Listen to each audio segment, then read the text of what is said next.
delighted to introduce to you Preeti Gill and Samrat Choudhury.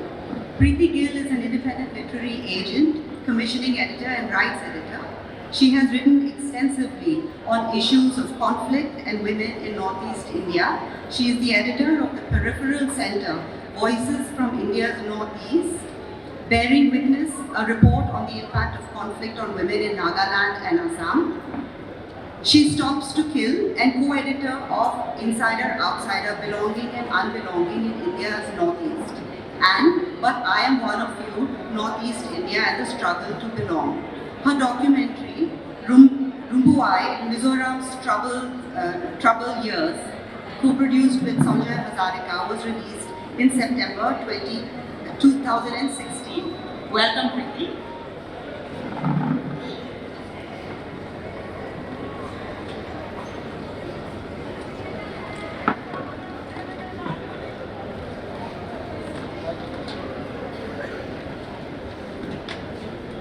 I'm also delighted to introduce Samrat Choudhury.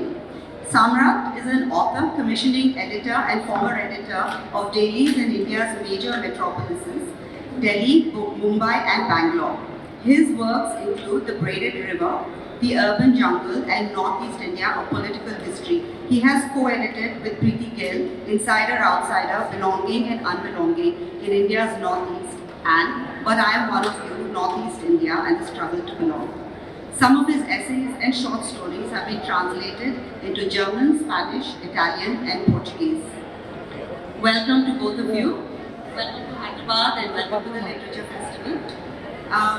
First of all, I'd like to begin this session by reading the dedication of this book, But I Am One of You, which is it's a really marvelous book, having so many, like a diverse set of voices and viewpoints, and all written very personally, but looking at the subject from a political, economic, development and feminist, many different points of view. So the dedication is something that moved me right away. It says, from the mountains to the plains, from the rivers to the seas, to all people everywhere who are struggling to belong. And I felt that the dedication went beyond just the book and went beyond just the Northeast. And I was wondering what you would have to say about that.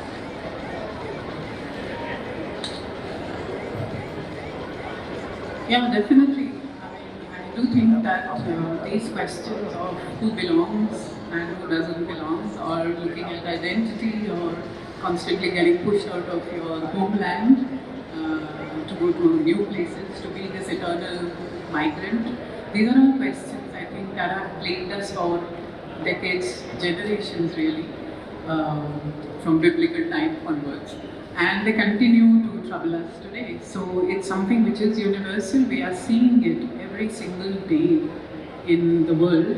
And if I may say so, after the new dispensation in the US, I mean, all of these things are paramount again. I mean, they are top of your head right now.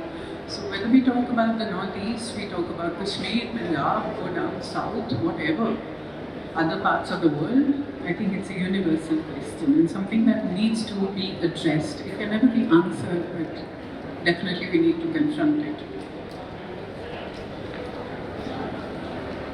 So I think it's just become part of every day's news. It's become a part of a lot of conversations.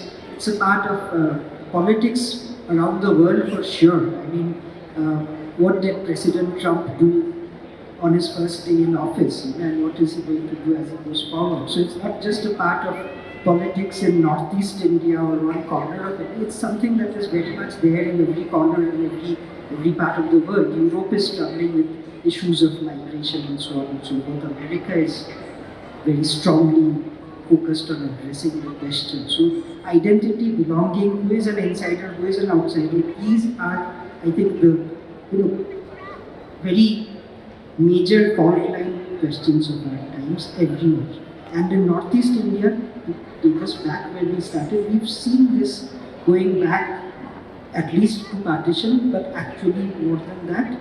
And it remains a live issue. The National Register of Citizens actually remains unresolved. The Citizenship Amendment Act remains unresolved. So we've had a continuous experience of this issue for at least 75 odd years.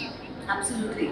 And sort of the macro picture, the global and historical idea of belonging, I thought was really, it was a very interesting counterpoint in the introduction of the book, and I'd like to just read it.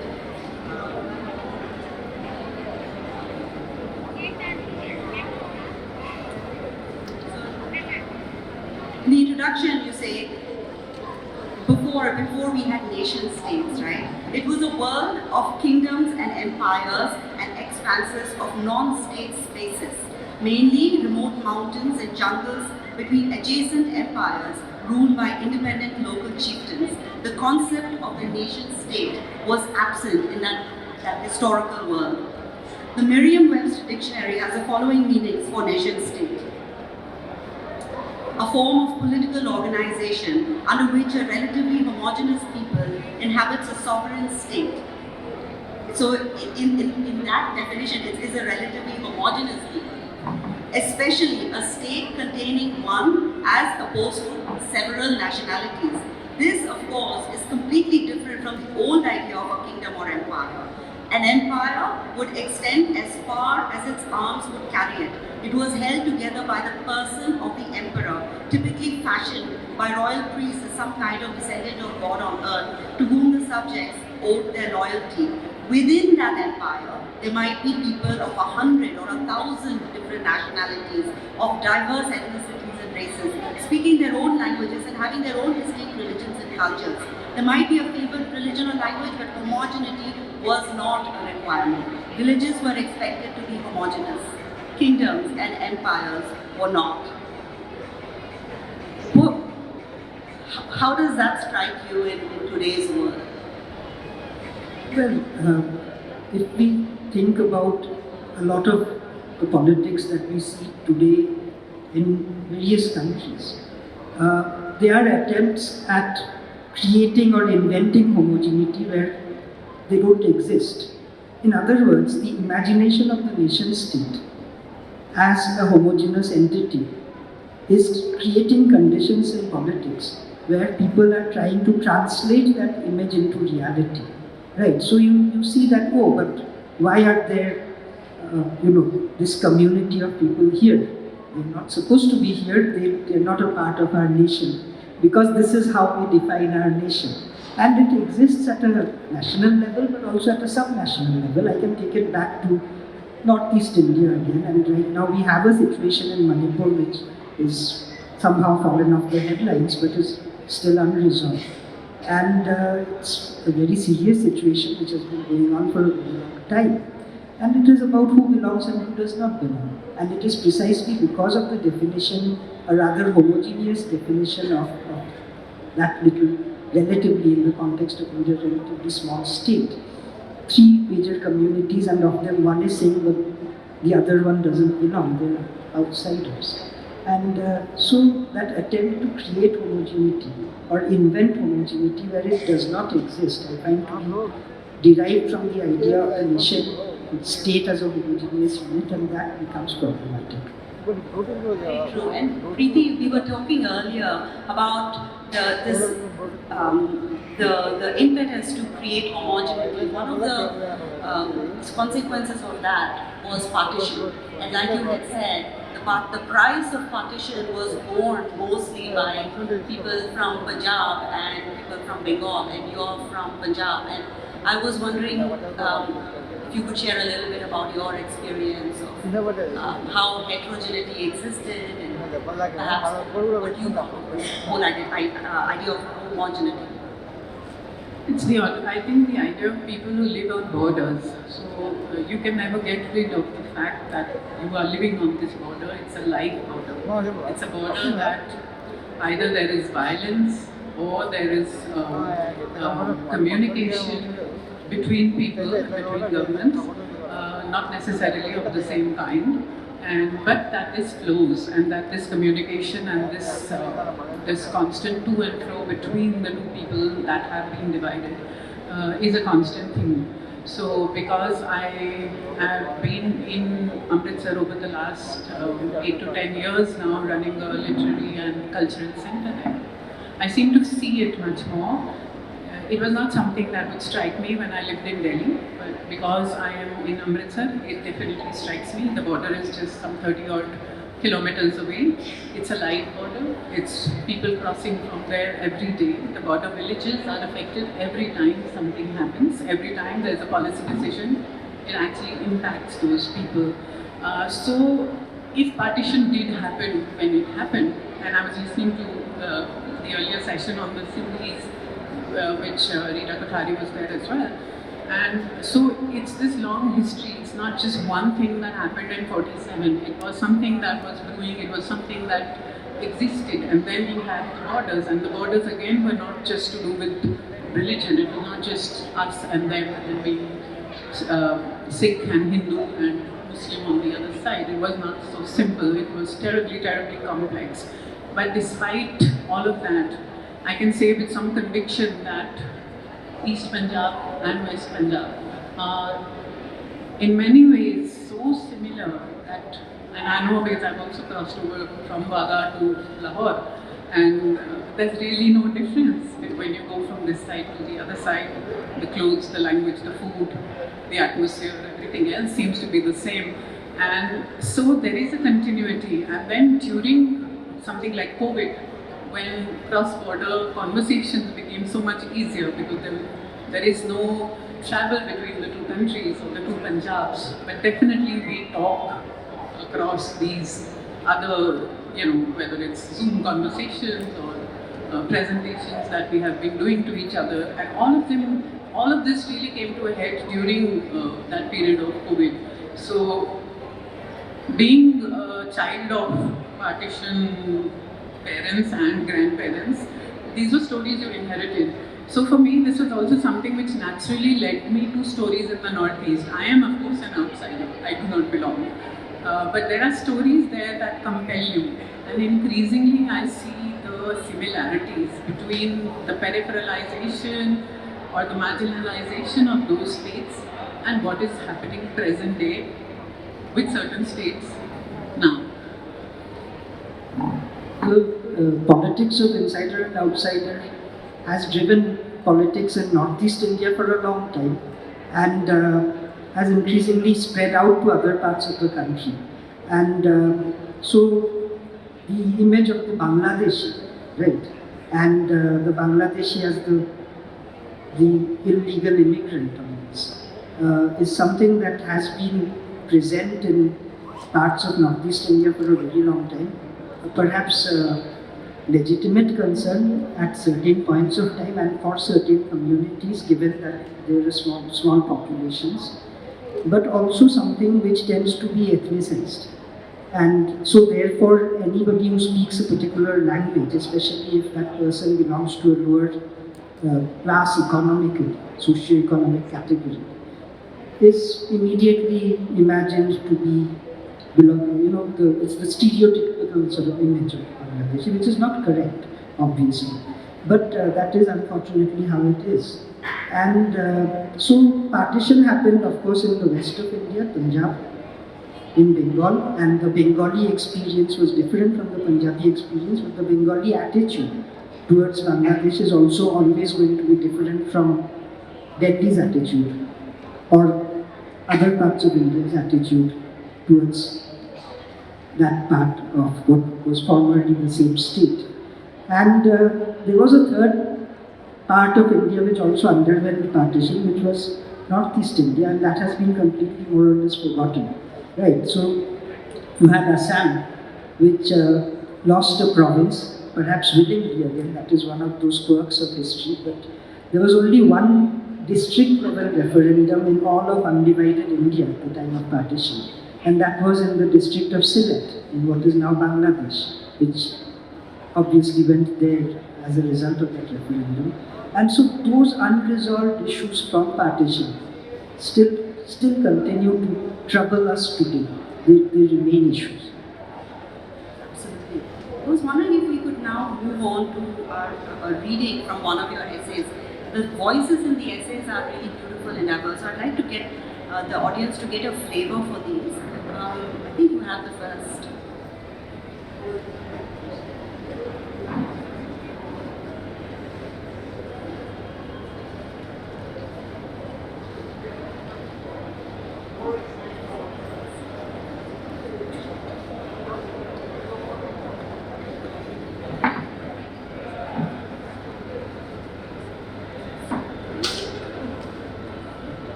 So this is from one of the essays in the book.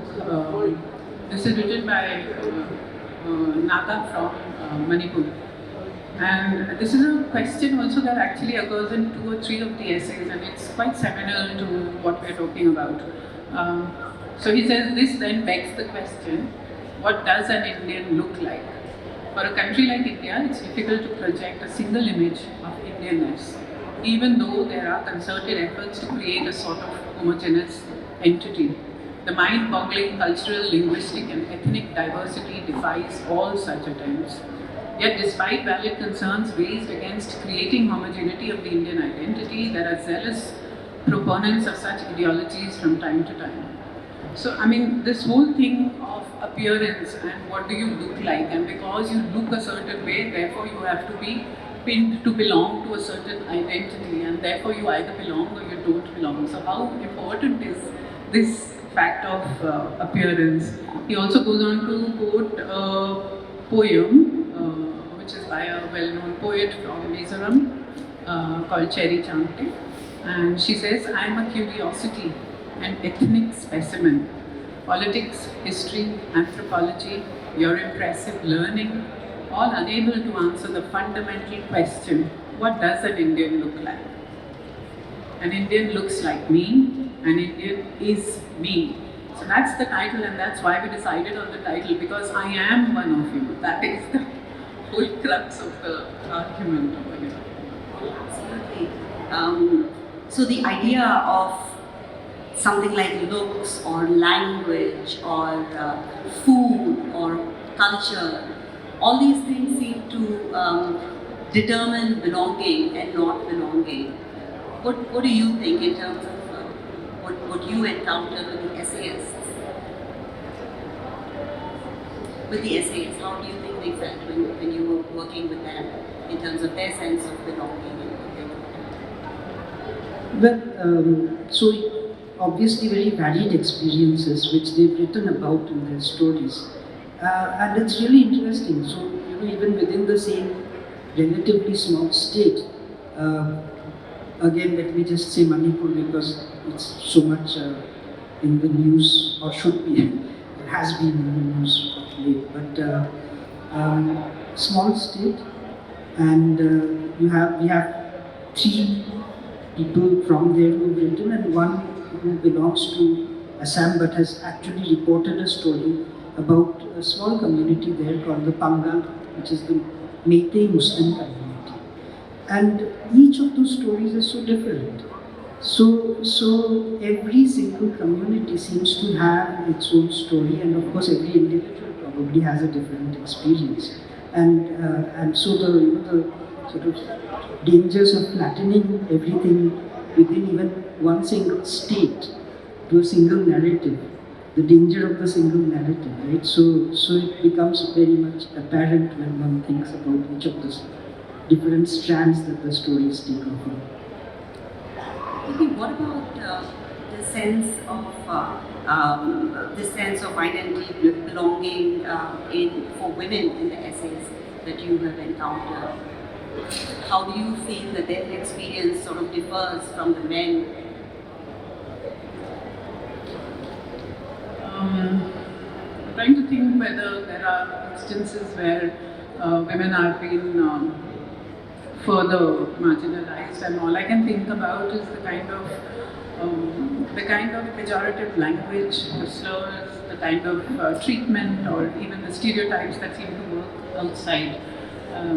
So when people from the so-called northeast states come out to the Indian mainland, what do they encounter? Because they are actually, many of them, coming away from intense conflict, because most of these states have been facing internal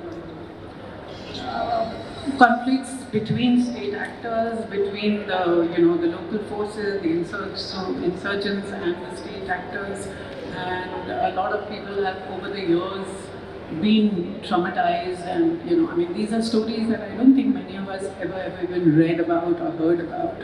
And a lot of the people who come out to find, whether it's education or to find jobs, and then decide to stay on in Delhi or Bangalore or Hyderabad or other cities of the country, what is it they come looking for? What they come looking for is safety.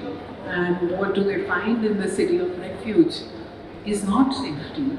So maybe in that context, yes, I think the women face the brunt of that much worse, but I think so do the men, because there was that case of that young Arunachali boy, which made headlines a few years ago, who was basically beaten up by just these lumpen elements in a market in Delhi, and for nothing else except his appearance, really. And then in the book also there are horrific, like harrowing kind of incidents which are very, very, very, very ordinary and which you would face normally, but it's just because you look a different way, and so therefore the way the world views you, the way the community outside is viewing you is quite different. A professor from Delhi University has an essay here where he talks about his niece being groped, which is of course nothing new. I mean, many women are groped every day in Delhi buses and Delhi streets, but the fact that she looks different and that she is from the state, one of the states of the Northeast, singles her out, because there is this perception and there is this stereotyping of somebody from there being easy, and so there are all these, pejorative terms like chinky and all of those are there that people face, and I think both men and women face. For women, of course, it's a lot more dangerous. They find it difficult to find people to wear the combination, and once they do this, they are in many ways. I mean, there was this film, maybe that, the film that just came out about Pune. There was a film called Pune recently, which is again just looking at food and how the food is so different. So if they are using, say, fermented bamboo and then or dried fish, then the smell of that, and what does that do to your Delhi landlord? So there are all kinds of little things which can create extreme tension. Food is in fact one of those things which is, I think, very important in the Indian context. So I went to college in Gujarat, where as a fish-eating Bengali I had difficulties in a primarily vegetarian state, although Sanil Tripathi, who's just written a book on the Gujaratis, insists that vegetarians may not be the majority even in Gujarat. Nonetheless, they are very dominant. And in Bombay, where I moved to after that, I had difficulty finding a house, believe it or not, in Bandra, of all places, also, right? And so it's you go from Bandra to Mahim and it's one thing, you go a little this way, it's another thing, and eventually for people who eat fish and meat, facing discrimination is a fact of life. And then on top of that, if you're from the Northeast and you're going to be labeled as eaters of certain kinds of stinky food, quote unquote, like akhuni, which Nicholas made a film about, then it gets much harder. And one of the things I really loved about the book is that it's obviously the people from the Northeast who face a lot of hardships when they go to other places. But there's also this very interesting, discussion of people from the mainland, like Punjabis who go there, and Marwaris who go to Sikkim, who also face this othering, which is also a very interesting type of thing. And also there's the, as you were saying, that you have tribes, and within the tribes, even though they belong to the same state, same district, even within the tribes, there's also these barriers. So these multiple kind of levels of identity and belonging and othering and the longing for belonging is all very beautifully captured in the book, I thought. Shall we go to the next?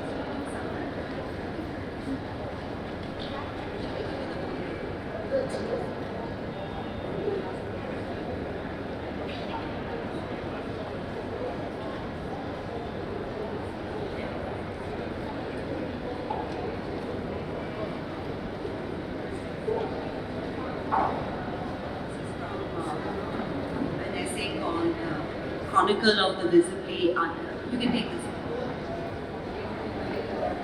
Starting from close. So this piece is by a Gorkha writer from Mizoram and named Pratap Chetri. And Pratap is the descendant of Gorkha family which settled there 2 generations before. How many generations? 2 or 3 generations earlier. And so he says, no, longer than that. Yeah. So he talks about his experience. For close to 2 centuries, we have called this part of the world our home. It is the only home we have and we know. Yet we are often branded as foreigners, stereotyped as chowkidars, darwans, and other menials, and called Bahadur, Kancha, Daju, or Dakhar. Dakhar is the Khasi word for outsider. Vais and Mayans. Vai is the word used in Mizoram and Mayan in Manipur. The last 3 are rather loaded terms for outsiders in the Khasi, Mizo, and Manipuri languages, respectively. Yet we continue to live proudly as children of an all-embracing Mother India. I have realized that developing a thick skin helps in negotiating the insider-outsider complexity. Sometimes a bit of humor also comes in handy. For instance, a colleague of mine has this habit of saying jokingly that I am the only Vai in the office.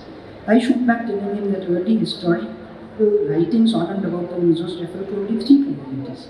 Sa, meaning the English, the Plains people, and the Gorkhas.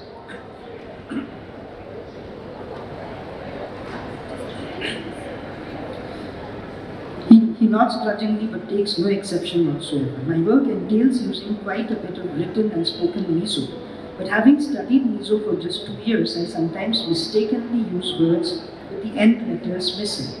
My diligent colleagues make it a point to iron out these inadequacies and in the process polish my writings. The result of all that editing is that once a state minister remarked to some of my colleagues, "Your non-Mizo colleague writes much better Mizo than some of you." With my ancestors having lived in the hills of Mizoram for more than a century, generations of us have known no home or heart other than Mizoram. Thank you. So this was interesting to me because in some ways a lot of the other people were visible, and it was their visibility that led to their problems. For this person who is a Gorkha, it's the invisibility. He's not even seen. And when I had gone to northwest Nepal, and during our trek I met some young men coming, and they were very jaunty and confident, and they came there laughing, and they asked me where I was from, and when I said I was from Hyderabad, they started talking to me in Telugu, in some really remote part in Nepal. So I was like, how do you know Telugu? They had worked in, I think, Vizag or Vijayawada. But the point is that when we go to places and we see the security guard, we call them Gorkhas. They may not actually be from Gorkha, from that district. They may not actually be, but just if they're Nepali looking, we call them Gorkhas, the security guards, right? And we don't even see them. They're just there as uniforms, right? But in those hills, you saw those people, right? So this idea of being invisible. So what do you think? Is there a cost to visibility?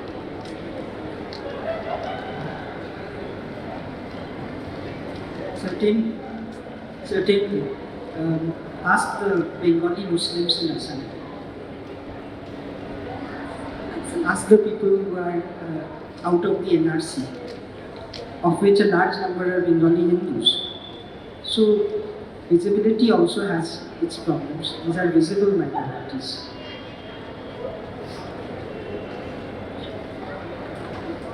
Yeah, of course, being visible and invisible, both of these are problems because the visible are facing them head on. The invisible people, I think, feel resentful also because their histories are not heard, their histories have not even been documented, they are completely unknown. And I think the Gurkha community is one such because, you see them everywhere, but do you know where they come from? Do you know what their background is? Do you know that there was a kingdom called Gurkha? That is where they all come from initially, but a lot of them are now domiciled in India over years and generations. And those are Gurkhas, the ones that come from Nepal are Nepali, and they call themselves Nepalese now because Nepali is the language. So, I mean, there are all these distinctions, but have we ever bothered to find out? I don't think so. And also because they're so closely knit with our with this, this whole martial race thing. We are closely knit with our own histories of our wars. The wars, not only the First World War, the Second World War, and all the while that the British were here, but even after that, you have a Gurkha regiment. Even now, you have Gurkha battalions. You have them as generals in the army. I have a very close friend who's just retired, writing about being the first Gurkha general in the Indian army. So it's an experience I think that many people don't know about. So it is an invisible in that manner, yes. But again, I'm sorry, I keep bringing things back to larger context, which is, I think, goes beyond the Northeast and is also felt in the rest of India and across maybe the world. But a minority, for example, like the Kashmiris or the Kashmiri Pandits when they came away, or the Kashmiri, the Muslim majority, how do you distinguish them? Mostly you can't because you'll say, oh, he looks Indian or she looks Indian, but there is a distinct identity and there is a distinct history to those people as well. And as far as histories that are contemporary things that are unknown, I think the Punjab and the Sikh and this context of what is going on at the present, when all these farmers came and sat at the border of Delhi for one whole year. And do you know who they are? Do you know anything? It's only the media that tells you these stories, but do you know what they are all about, or are you just willing to go along with what is being projected? And so I think because of that, a book like this, because it is going across communities, across the states, like from Manipur, for example, we have 4 essays, one by a Naga, one by a Methi, one by a Kuki, and one by a Muslim Bengal. There is a huge opening up of the landscape of those regions which have really not been talked about and are, I think, hugely misunderstood. Personally, for me, it was a learning, and I think it is a learning for anybody who cares to learn and to see what nation building is really all about, because all of these little nations were on their own before independence, and then they were sort of coerced into being part of the larger Indian state, and what that then did to us all, and much of that is still going on. Absolutely. And also this sense of, in some ways, in order to belong, making yourself invisible, erasing parts of yourself, your identity, in order to belong to something else. And there's a pain in that. There's a sort of the wounds and the griefs associated with that. And when you look at it in the larger context, so much of conflict is created around, for example, with Israel and Palestine. The attempt to make one group of people almost invisible, pushing them into, into just invisibility. So I was wondering if you could just talk about that. How this in the larger Yes, it is a very global issue. And Israel is definitely a place where the idea of the insider and the outsider have been taken to genocidal levels. So so it is problematic, definitely. How do you deal with your own minorities? And it goes back to the idea of how your state is constructed, how your quote-unquote nation state is constructed. And so in the case of Israel, their imagination is very clear about how it, in the Zionist imagination, how it should be constructed. And so it's led to what it has led to, which is, I think the ICJ, the International Court of Justice, and the International Criminal Court have both made certain utterances on the matter. The United Nations has made certain utterances on the matter, so it is fairly evident what went down there. But the thing is that when you go to Israel, as I have done and as you have done, you see that within the dominant community there also there are people of different races. And so within the dominant community there is again a smaller dominant community, which is the people whose skin is white. Because there are also Mizrahi Jews, and there are also Ethiopian Jews, and there are people from Mizoram, and who say they are one of the lost tribes to East Asia. And and their status in the hierarchy is immediately different from that of people whose skin is colored white. I think we are ready to take questions from the audience. We have about 10 minutes left. Preeti, is there anything you'd like to add or a reading you want to end with? Basically, just to end on a little more of a positive note, because I think that's important. So, as this man says in one of the writers in the essay says, and he's the Gorkha who is writing, he says that I take pride. Yes, I am a Gorkhali and an Indian Nepali, a fourth generation Indian Nepali, living and working in Mizoram, one of the only 3 states in India with a tribal Christian majority. I take pride in this because I embody the spirit of India. I represent plurality and resilience. I think that's our major takeaway. Idea is not to create chasms and differences, but to see that homogeneity and that point at which we can actually all meet together as being this larger country and being this larger body of people who belong here. We do not need to present papers and say, here is my paper, I am Indian. I mean, why is anybody asking me to show that I have lived here? Because if my mother came from West Punjab, if she came from Pakistan, I cannot show that paper. She is not born in India. So how do you? It's a very fraught history, and I don't think we need to go back to bringing out these papers to prove who we are. Should we open it? Sorry, Samrat. I just wanted to add that when we were working on this, the idea to take on the theme of what Preeti was saying was truth and reconciliation.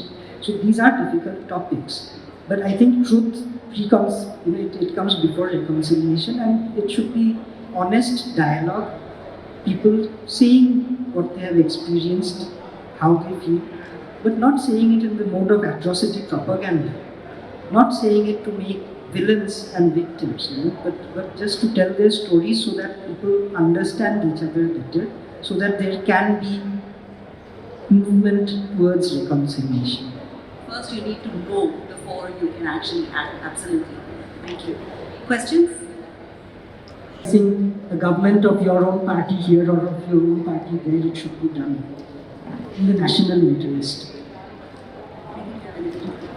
No, I mean, I agree that with what Yaga said right now about, I remember the first time that I went to Nagaland and somebody came to pick me up from Dimapur and take me to Kohima. And when we were exchanging emails, she was asking me, so how will you recognize me? And so she told me what she's going to be wearing and all that. And then she said, I don't have to ask you because you'll stand out anyways. I said, of course, because I have other features, I will look different from you. Then when we reached Kohima, she had actually taken me to this restaurant where they were having Naga festival, sort of like food, and there was also a fashion show. And the fashion show was actually all their shawls and their the skirt kind of thing that they wear with the different tribal notations on them, so that you can make out, who's from which tribe, the colors, the motifs, all of that. So it was basically that, and then she put me on this table because she was participating in the fashion show. So on this particular table that she put me, there were many foreigners, and there were many Nagas, and I was Indian. So then the man next to me, he turned around and said, "Look around, see everybody around. There's only one Indian, you're the only Indian." I said, "And what are you, yeah? Who are you? You're not Indian." So it always would lead to some, weird conversations like this. So that was one. But the other thing that I think is much more serious, and I think that is mainly because, and this was in Mizoram, so I think that they haven't really seen people like us, in the sense of people who are not in uniform, people who are not construction workers, building roads, building, other things, the labor that comes in to do the building. So because they have not met people like you and me, therefore they cannot visualize what is this Indian. So there is this huge dichotomy, and you only see it as something which is very real. So it's not when they say that, "Oh, you are Indian." It isn't meant to be pejorative Indian, but there is something to it which, and they have not encountered that Indian before, because the Indians they have seen are either security forces, army, whatever. They don't have a good impression anymore. We are out of time, but I would like to, one more question. Hi, Samrat sir. So I don't know if you watched it, but recently the second season of this web series called Patal Lok came out, and it was set in Nagaland. And one of the major plot lines is that 20,000 crores worth of investment is being funneled into Nagaland. So I don't know the numbers and how much money is going there in the name of development, but on ground, are people really interested in that much development? Like I know in Northeast the main source of employment is like government jobs and local markets like Ima Ketal and all that. Are people really interested in that kind of mainstream development, and is it feasible with all that insurgents around? And my second question, I'll be really quick with it, sorry, is we have a lot of conversation about history textbooks, what to include, what to exclude with Mughals and what not. But why isn't there a conversation on like Ahom rulers or Vaishnava rulers of Manipur being included, and what are policymakers in education in New Delhi doing about that? Thank you. Well, I don't know what the policymakers are thinking. I haven't seen Patan Look. I haven't seen the current, the latest edition of Patan Look. Sorry, just as an extension, what are the people in Delhi doing about the development of that area? Would daylight savings time help in any way? The initiation of daylight savings time in the country, would it change things, at least in a small way to begin with?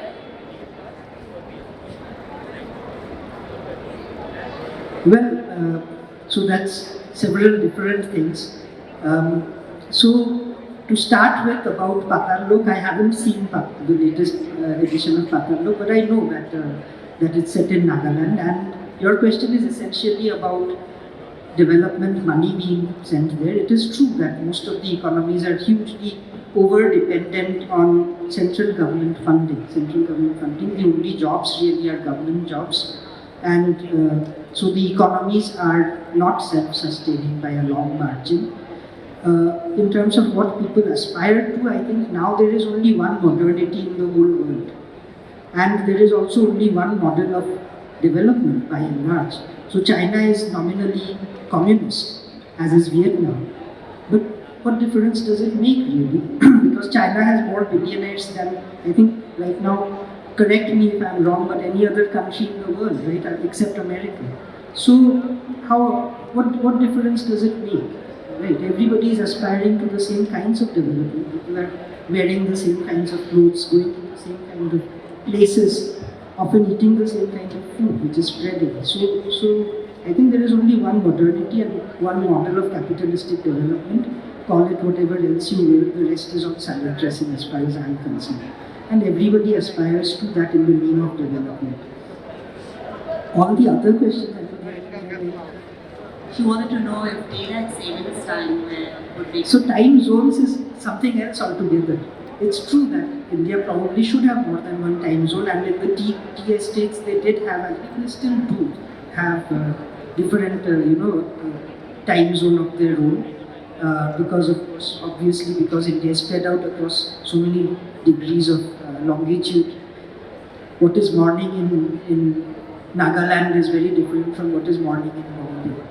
And but again, I mean, people adjust, right? I mean, you know that 5 o'clock is the time you should get up when you're in Nagaland, and 7 o'clock is when you should probably finish dinner and prepare to hit the bed. But which is the in Bombay, it's just dusk. So people adjust. You know that 7 o'clock means something here and something else on Nagaland. So I guess the meaning of a term is something which is different from the term itself. And that extends even to notions of time, which after all is constructed, right? I mean, it's a whole other discussion. Thank you very much. I think we're out of time. Thank you very much. You've been a wonderful audience. Thank you, Preeti and Samrat. It's been a delight.